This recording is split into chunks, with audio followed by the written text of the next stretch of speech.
The boardroom was silent, the kind of silence that presses against your eardrums like a weight.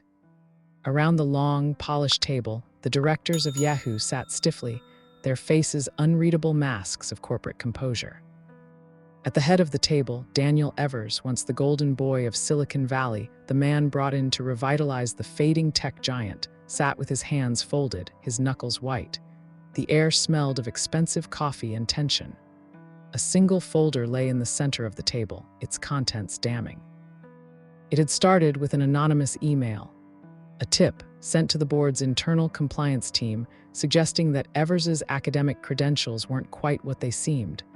At first, it was dismissed as corporate sabotage. After all, Evers had enemies. His aggressive restructuring of Yahoo had left hundreds without jobs, and his ruthless focus on profitability had alienated longtime employees. But when the compliance team dug deeper, they found discrepancies. Small at first, then impossible to ignore. Evers had claimed an MBA from Stanford, a key selling point when he was hired, but Stanford had no record of him. His undergraduate degree, supposedly from the University of Pennsylvania, was real, but the dates didn't match. He had shaved 2 years off his age, a vanity move that suddenly took on a darker tone. Then came the real bombshell. His previous role as VP of strategy at a major competitor. Exaggerated. He had been a mid-level manager, not an executive. The board's initial disbelief turned to anger. They had handed him the keys to the kingdom based on a lie. Evers had always been a smooth talker. In meetings, he could spin failure into opportunity, deflect blame with charm, and sell a vision so compelling that even skeptics nodded along. But charm couldn't erase the paper trail. When confronted, he tried to brush it off, a misunderstanding, a clerical error, but the evidence was irrefutable.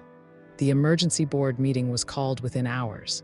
There was no debate, no drawn-out deliberation. The vote was unanimous. By noon, the news had leaked to the press.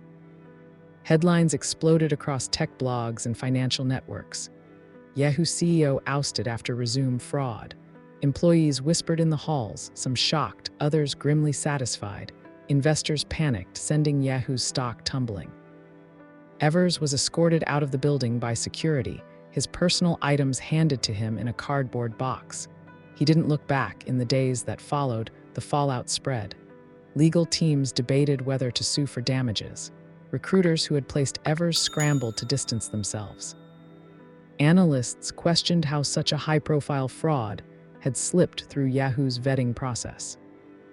And somewhere, in a quiet apartment with the blinds drawn, Daniel Evers stared at his phone, flooded with calls he would never answer, and wondered how, after years of carefully constructed deception, it had all come crashing down so fast.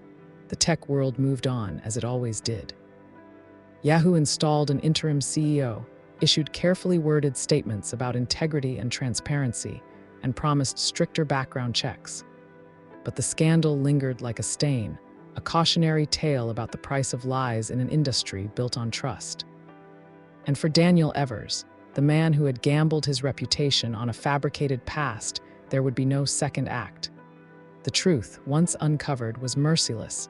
The first few weeks were a blur of legal threats and public humiliation.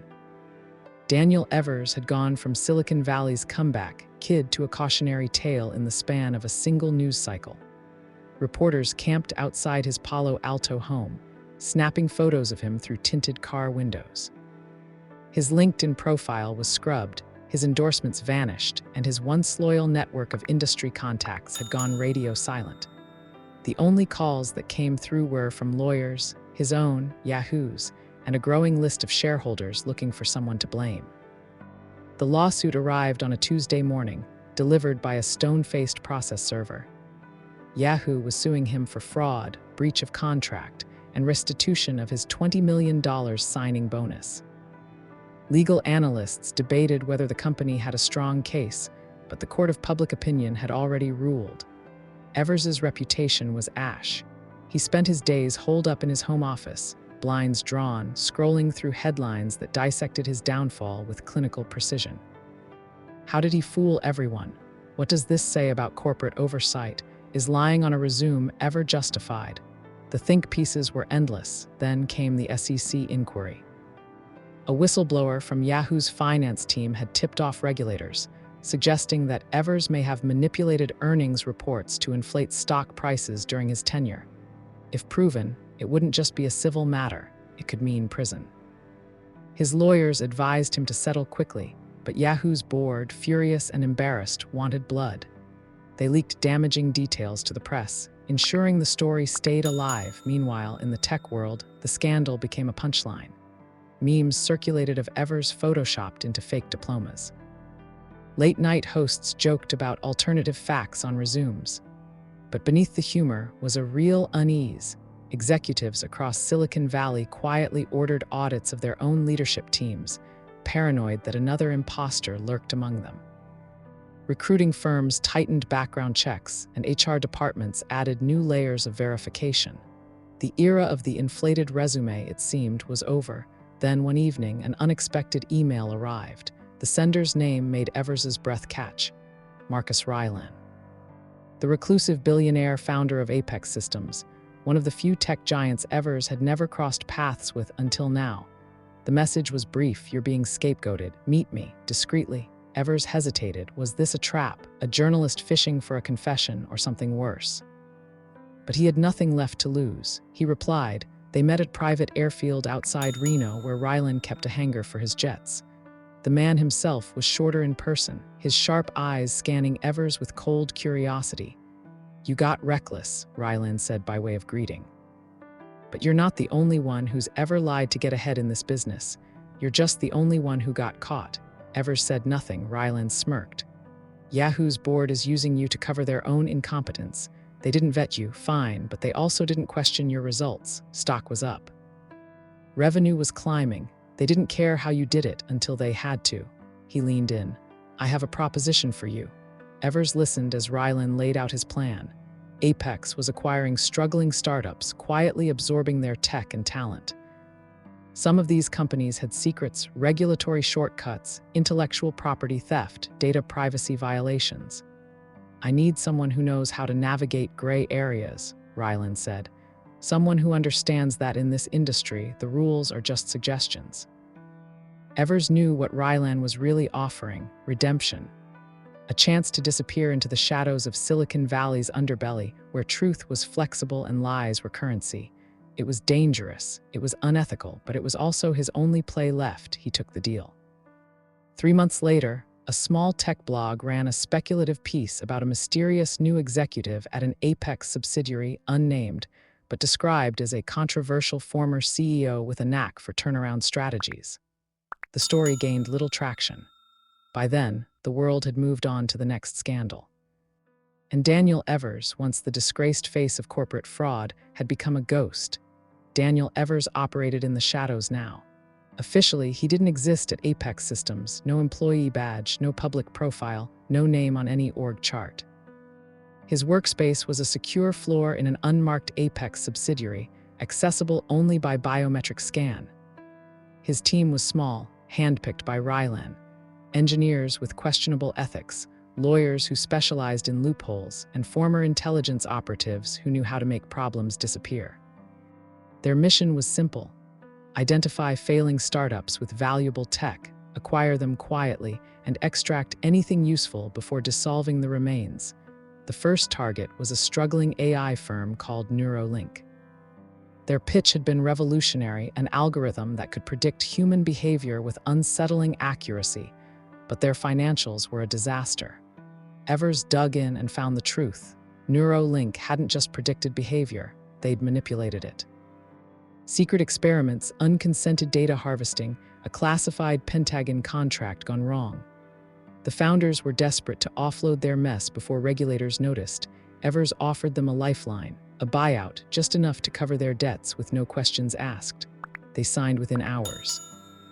By the time the tech blogs caught wind of the acquisition, Neuralink's founders had vanished to a non-extradition country, and Apex had quietly folded the algorithm into its ad targeting division. No one connected it to Evers. No one even knew he was involved, but Rylan did. Clean work. He said over a glass of bourbon in his penthouse, "But I didn't bring you in for easy wins. There's a bigger play." He slid a folder across the table. Inside was a dossier on Vera Chen, CEO of Omnicore, a rising star in quantum computing and, more importantly, Yahoo's newest board member. The one who had led the charge to oust Evers. "She's about to take Omnicore public," Rylan said, "but her tech has a flaw, a big one." He smirked. "Find it, bury her, then we take what's left." Evers hesitated. This wasn't business, it was revenge.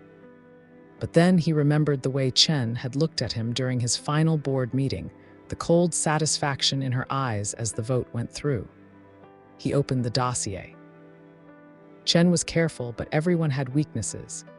Evers's team found hers in Omnicore's funding, a shell company in the Caymans, funneling money from a sanctioned Russian oligarch.